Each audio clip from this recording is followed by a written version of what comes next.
Amanda Clark no longer exists. 4 years ago, she came to the Hamptons with a new identity and a mission. So much has happened that can't be undone. The world There's one secret that I kept. will know Tonight it stops. the real Amanda Clark. Welcome to the third episode of Revenge Fans Recap. I'm Cammy Kildren, and we're talking about episode 18, Clarity. Please visit our group at www.facebook.com/group/revengefansabc. Be sure to join us. And we have live events every Sunday night during the episode. Be sure to check us out. In this episode, we're actually seeing different sides of all of the characters, particularly Margot. Margot, actually, if you remember, she's done with the vendetta. It's so done. Like I said, you could stick a fork in her, she's well. Now, right now she's in mourning. She just lost her baby, and all there's really left of Daniel at all for Margot and Victoria is this hospital wing. So they're really pushing to get this thing going, and they're excited about it. This is the only thing they have left of Daniel, because the baby that Margot is having is that she can't bring herself to admit that she lied to Victoria about Emily pushing her. That's like the one thing that's still hanging left of this vendetta, and she's really, really regretting it. First of all, it was a huge lie. I mean, it was a grotesque lie. It's embarrassing for her because on one hand she's really weak. She's not as resilient as Emily and Victoria are when it comes to casualties. And she said something really awful. She figures that the only thing she can do is beg Victoria not to do anything to Emily. Don't prosecute, don't do anything to her. See, up until the point that Victoria and Margaret were talking, all Victoria had against Emily was just conjecture. She didn't have any solid concrete proof of anything. But then Margot brought up that one of the reasons why she was giving up was because Lyman Ellis died, and it was because of something that Margot had asked him to do. Had he not gone ahead and tried to download the information from Nolan's computer onto that flash drive, he never would have had that confrontation with Louise, he never would have fell off the cliff, and he never would have died.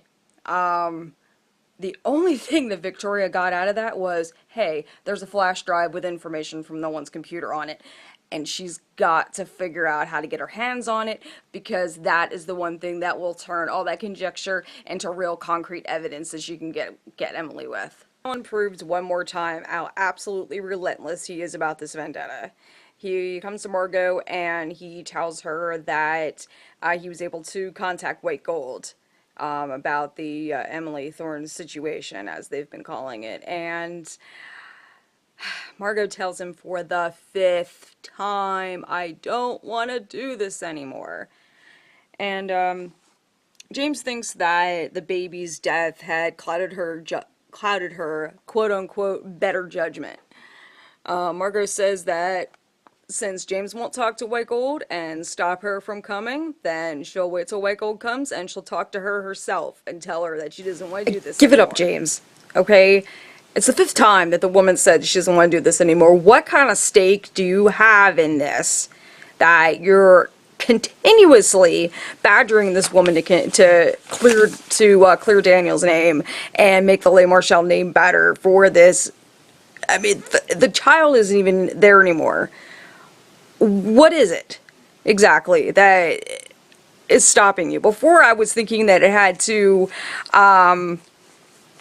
do with all the work that he had done with Pascal before would be completely upended and undone if he would let something happen to Margot to ruin any part of her reputation. But at this point, it's a man that she dated, and nobody even knows that she was even pregnant by him.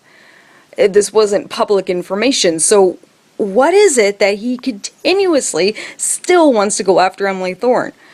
I don't understand James anymore. So Margot does hold up her end of the deal, and she meets with White Gold, tells her, Thorne deal's off, I don't want to do this anymore. I need to cancel the Thorne job. And then White says to her, hey, you know, I wouldn't even have come, except I found out that it was you who was requesting me.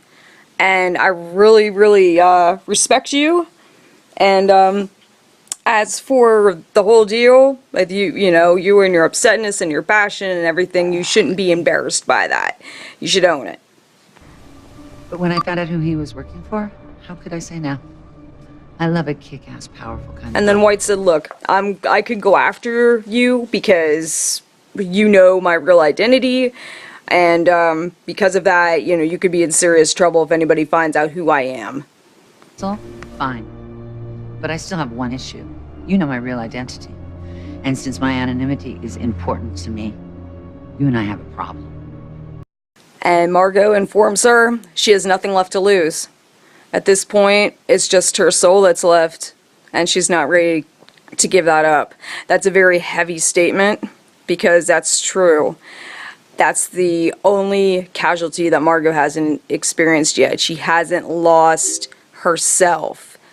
Emily had lost Amanda at one point, but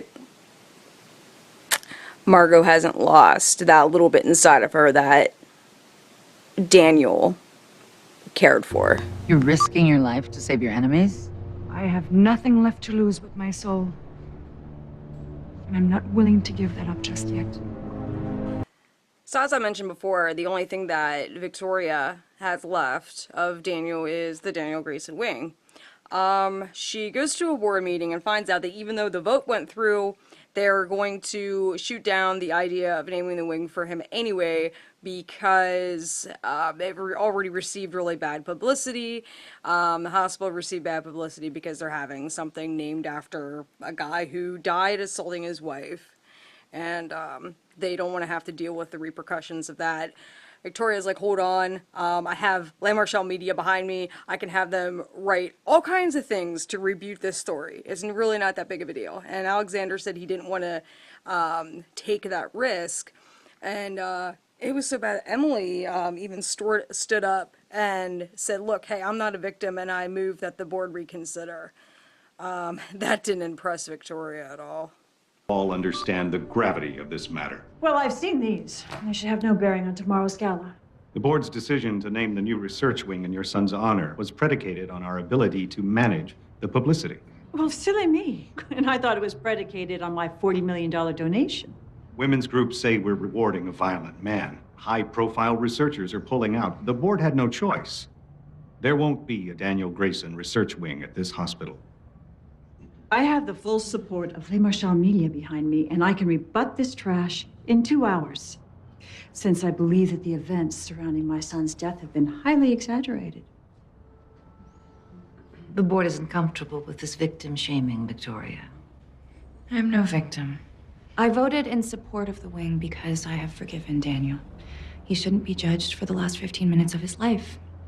I move to reconsider. You've been gracious enough, Miss Thorne. So, a very livid Victoria storms into the locker room at the precinct and starts to threaten the new detective, Ben Hunter, basically telling him that she will tell the police chief everything that he did to cover for Emily. Not really all that scared of Victoria, but he never really dealt with a Grayson before, and he was curious to see what her problem was. So he took her back to see what it was that she really wanted to see. She wanted to see the Lyman Ellis file. He showed it to her. He didn't understand why she was so Victoria pretty much laughs at him, discredits him as a detective. She notices that the one thing that she was looking for, the flash drive, was not logged as being on Lyman Ellis when he died. It wasn't in his personal possessions. His identification, his little handkerchief thing, that was it. That's all he had on him. And Ben knows that it has, whatever reason she's there, has something to do with Emily. Now, Louise had gone to Georgia to Lyman's funeral. She returned early because she couldn't stand anymore of her family's Southern fried lies. I've seen family drama until you've been to an Ellis funeral. It was horrible. I ate my weight in grits in 3 days. See, I knew it. I should have gone with you. She comes back so upset, so exhausted, and she tells Nolan, she just wants to relax, hang out with Nolan, have another fun day of debauchery, and the other thing that would make her happy is she could have a baby. Get you. Well, 2 things. Mm-hmm. First, I really need one of our Wonder Twin nights. It's so much better than 3 Xanax and a glass of rosé. Well, that is high praise. What else?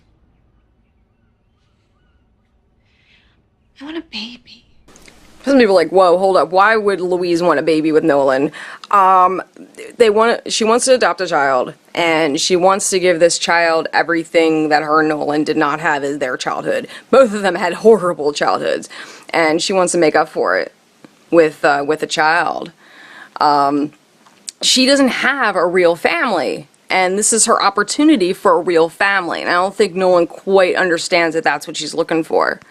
So Victoria stops by to visit Louise, and she brings dessert, but let me tell you, Victoria was trying to be sweeter than whatever that was that she bought to bring over to Louise's house. Initially, Victoria was saying to her, oh, you know, you were so nice to me after Daniel died, so I wanted to return the favor now that you lost your brother.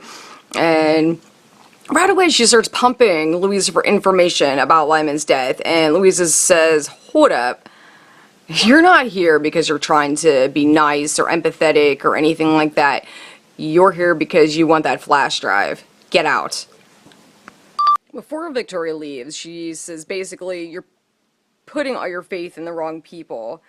People like Emily Thorne and Nolan Ross, they are two-faced liars. They're lying to you. They didn't tell you the real circumstances behind Daniel's death. They're not even tell you who they really are. And Louise isn't really taking this to heart, but she's taking it with a grain of salt because she knows that. So when Louise catches up with Nolan the next day, she asks him one more time, please, please just have a fun day with me just like we used to. And Nolan says, but I have to work. Then Louise says that Victoria came to visit and she kicked her out because she told her that she was just trying to get information that she wasn't supposed to have. And then she said, you know, she was talking bad about you and saying that you're a two-faced liar. And she says, I kicked her out. So Louise brings up adoption again and says, could you please think about this baby thing? Because the girl's lonely. She has no family. Her best friend does not want to hang out with her. You know, he's not getting what's really going on here. So he leaves, and I'll get into it in a minute, but she does find out additional things that Nolan has not been 100% truthful with her about. She's really hurting bad. Later on that evening, Nolan approaches Louise. She's out swimming, and he lets her know that, okay, look, he says, I think I'm ready for a divorce. She seems like she's understanding. She seems like she's okay with it, and she understood that the marriage was only supposed to be temporary. It was only supposed to help her with her financial situation and her mother and her brother taking her money from her. And she said, okay. But she's visibly hurt. She's visibly hurt. At this point, she's feeling like no. Louise thanks him for being completely honest with her, and she's in a way trying to make him feel guilty, in a way trying to get him to stop being such a man and understand what she's talking about. By this point, she knows that he hasn't been 100% honest with her about certain things, and he's been telling her half-truths. Speaking of Nolan, beginning the episode, Tony asks Nolan if he'd like to go to a beach party, and Nolan's kind of hesitant, but he says, oh, okay, I'll see you there. Now, Jack, who typically is the voice of reason, unless it has anything to do with Emily, who's pretty much the only one that screws him up, that he can't be reasonable, he actually goes to Nolan. He says, you know, you better tell Louise that she's sharing your time. I mean, even though you have an open marriage and everything, she really ought to know that you're dating somebody. Nolan basically says that ever since she had to deal with that Lyman's death, she's been emotionally broken up, and he's not sure how.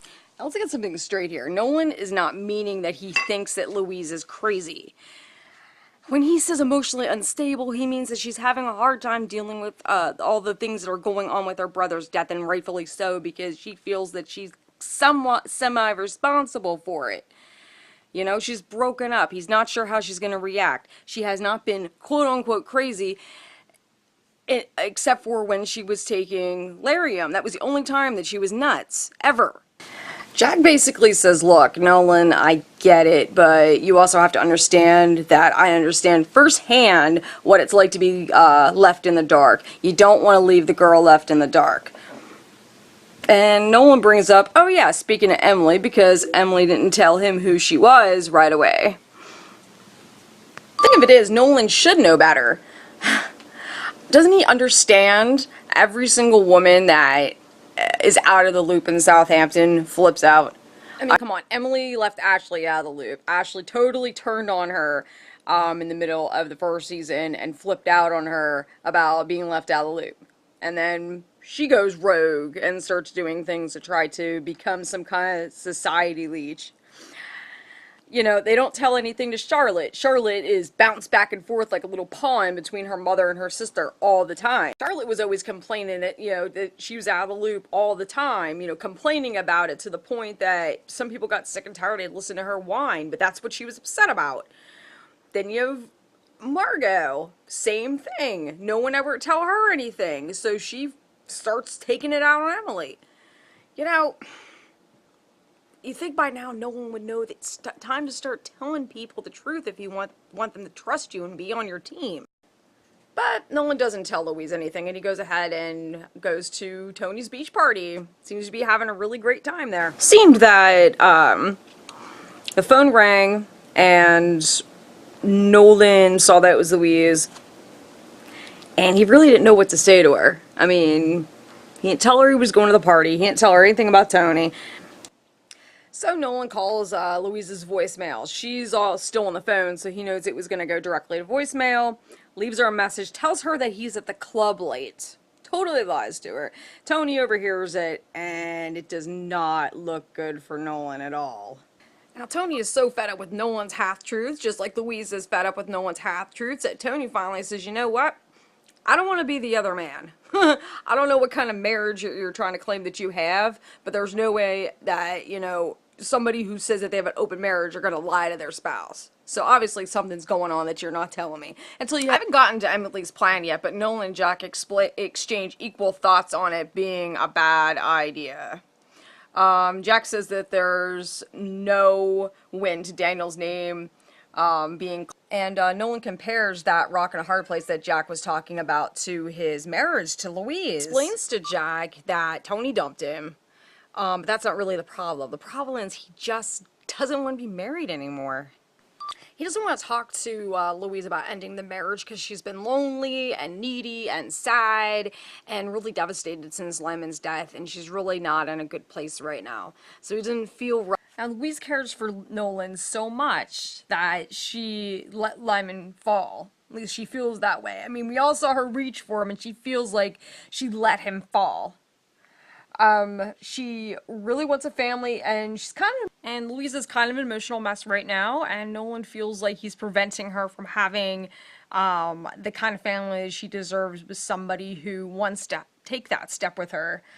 He never said that she was crazy. He just said right now she's going through, some emotional strain. There's a big difference there. Now, of course, Louise overhears this conversation that Nolan is having with Jack, and she's starting to see what Victoria was talking about how Nolan has a tendency to be two-faced, that she doesn't know every single thing about him because he doesn't tell her everything. I feel like I have to say something, and it's not really that important, but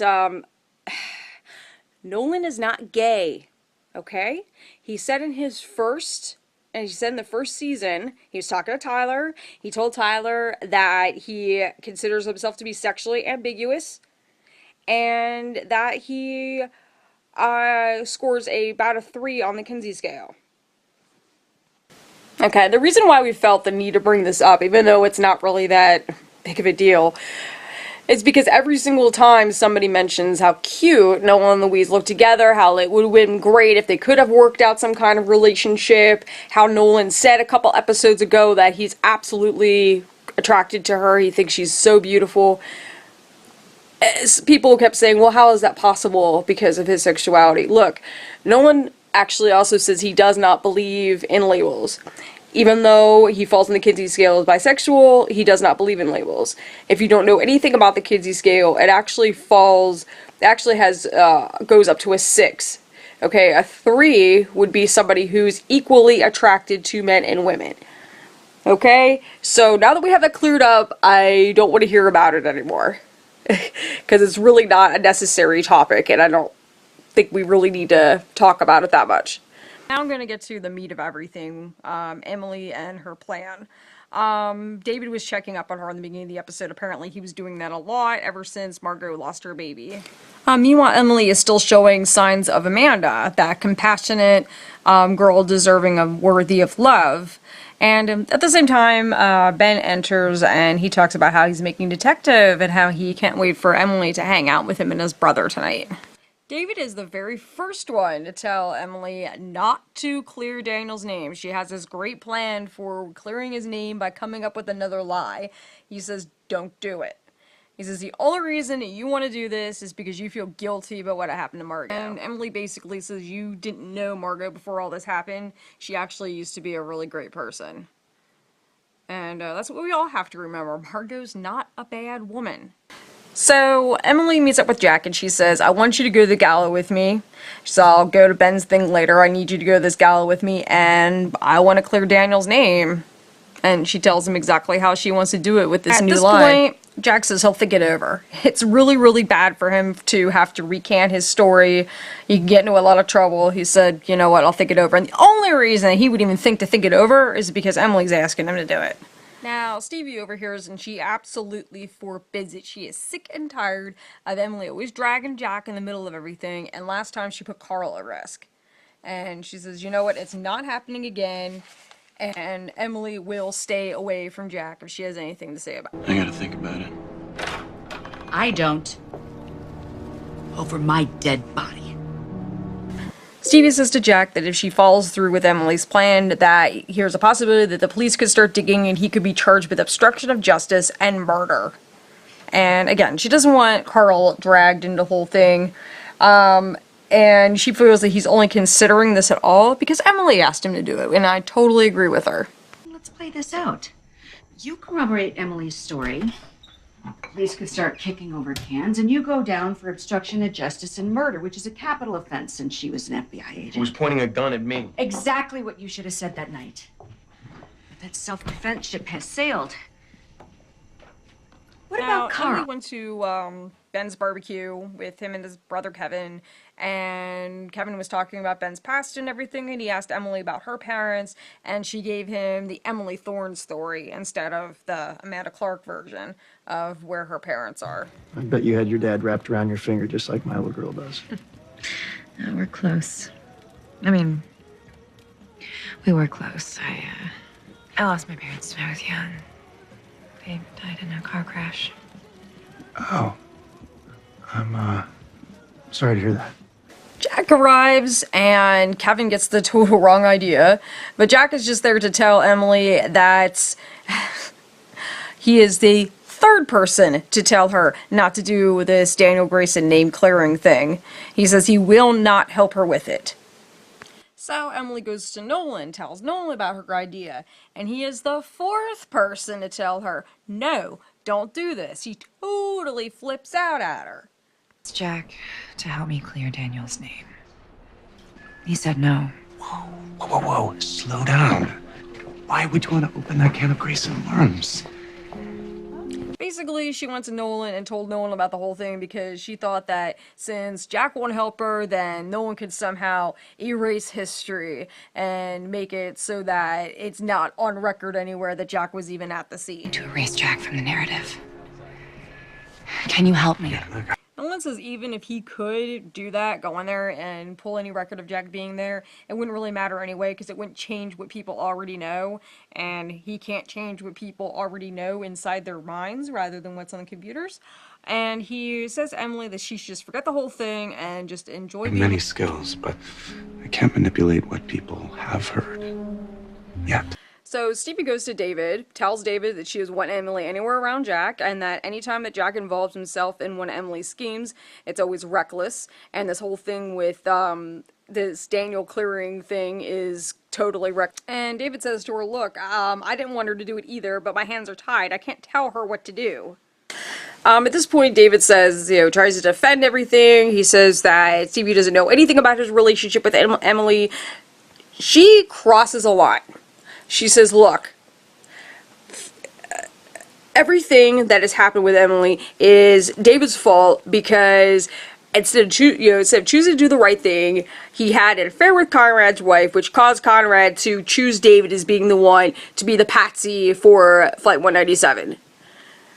She totally crossed a line, and that was his bad choice that totally blew up the whole thing, and he started the whole thing, and he essentially created Emily Thorne. Well, David is so rightfully livid with what she said to the point that he wasn't really paying attention to what he was doing, and he sliced his hand open with a box cutter so deep that he was gonna need stitches. So by this point, Emily is pretty damn upset because nobody supports her on this crazy scheme of lying again about Daniel's death and saying that Malcolm Black was the shooter. And that Daniel was trying to save her life and totally changing the story, but still protecting, Jack. Nobody supports her on this at all, and she's pretty pissed. She goes home, and she starts beating the crap out of her practice dummy. Ben tries to talk to her. He can see that she's visibly upset. She tells him what her problem is, and he is the 5th person to tell her this is a bad idea. He's like, look, you're going to completely discredit me as a detective. You have any idea what kind of idiot you're going to make me look like? He says, I was the lead investigator on that whole Daniel Grayson, that whole Daniel Grayson death. I was the lead investigator. You're going to make me look like an asshole if you do this. And Emily's still angry. She's like, he says, look, why don't you just forget about the whole thing, don't go to the gala, hang out with me at the party. And she says, you know what? She says, I don't think I'm going to make it to your party, I'm sorry. Ben, like everybody else, makes the connection that the reason why Emily wants to do this is because Margot lost her baby. Emily says it's not really so much that casualty as it is casualties in general. She's sick of them happening, and that is her major issue with the whole thing. That's why she wants to come clean on this one. And Ben says to her, look, I understand that you're caught between two worlds, but I want to understand all of it. I want to get through to everything. I want to know who you are, as opposed to Jack, who wants her to be somebody totally different. Stevie meets up with David later at the beach house and talks to him a little bit. She says, look, I apologize for flipping out on you, but that doesn't change how I feel. She doesn't like that Jack always has this huge willingness to help Emily all the time, and she's afraid that eventually one of these times is going to blow up in his face. What she doesn't understand is Jack actually does kind of feel the same way. Every time Emily would get herself involved with a new mission, or she would be caught in the middle of some kind of conflict and Jack would find out that she's involved with it, he would flip out and he would say to her, this time could be the time that you will take us all down with you and you will misstep. He always eventually does come around and to helping her, and sometimes he goes rogue and does his own thing, and he finds out later that it's always better to listen to Emily and his team and follow through with what they want him to do. He's kind of a very willing pawn, which is really, really scary. In which Jack comes to the gala and he tells Emily that he's willing to help support her story and help with her new claim, which just goes to show you that no matter what, he will always do everything she says, and he'll always come around no matter how many doubts, and he will always put himself at risk all the time, even over the possibility of putting his own child at risk. He's willing to do this kind of thing for her. Incidentally, the whole hand-holding thing, people took that as they're getting together. That's not necessarily true. Emily is extremely nervous, and Jack was supporting her. That was the whole point of the hand-holding thing.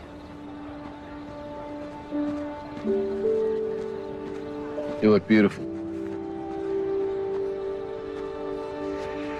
Okay. You were right. Your new plan's the only way to keep the police from looking under rocks. And despite everything that we've been through lately, I'm not letting you do this alone. And besides, I'm a sucker for a groundbreaking.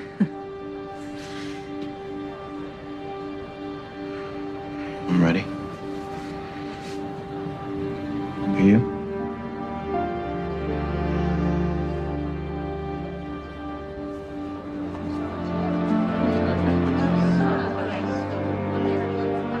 So, in antithesis to Jack, let's talk about Ben for a minute. Ben's at his detective party. His brother's there, all his cop friends are there, Emily is not there. Kevin points out that Emily is on TV with Jack. Ben explains that that's not the problem. That's not really the issue, that she's with Jack. The problem is that she's not there supporting Ben at all. She didn't bother to come at all that night, but she was willing to go to the gala. She felt good enough to go to the gala, but she didn't feel good enough to actually come there and support him. The other issue is that when she finally does tell her story, she discredits him as a detective by turning around everything that he investigated with the Daniel Grayson death. And also, people are looking at him like, did you not know who your girlfriend was? Did you not know her real name and her real story? What kind of detective are you? I mean, she really made him look like a total jerk and screwed him over, and I actually feel really, really bad for Ben Hunter at this point. So here it is, the moment of truth. Alexander announces the new hospital wing, gives her the mic, she gets up, she tells the new story. Malcolm Black was the one that attacked her. Daniel got in the way and was essentially her hero. And the reason why she lied about it was because Malcolm Black was still on the loose. Everybody could have believed that, and it would have been just fine because they all knew that she was kidnapped by Malcolm Black later on after the fact. But now she goes ahead and tells everybody that she's Amanda Clark. She already put 5 people in danger with changing the whole story about Daniel, but then she goes and adds insult to injury and tells everybody that she's Amanda Clark. So essentially, the only people that she benefited were herself, Margot, and Victoria. Nobody else benefited from this at all. And if anything, she put all of her friends in even more danger than they were to begin with. Way to go. So we're going to see what her poor judgment is going to do for her in the coming episodes. And see how her clouded judgment really got messed up over this whole baby thing. I am Amanda Clark. Okay, you've reached the end of our video. This was episode 3, Revenge Fans Recap. We were talking about episode 18, Clarity. You could reach our group online at facebook.com/group/RevengeFansABC. Please join us, and also join us for our events every Sunday night. If you are interested in Revenge t-shirts, please click the link below, and we hope to see you next time for episode 19/23, Exposure.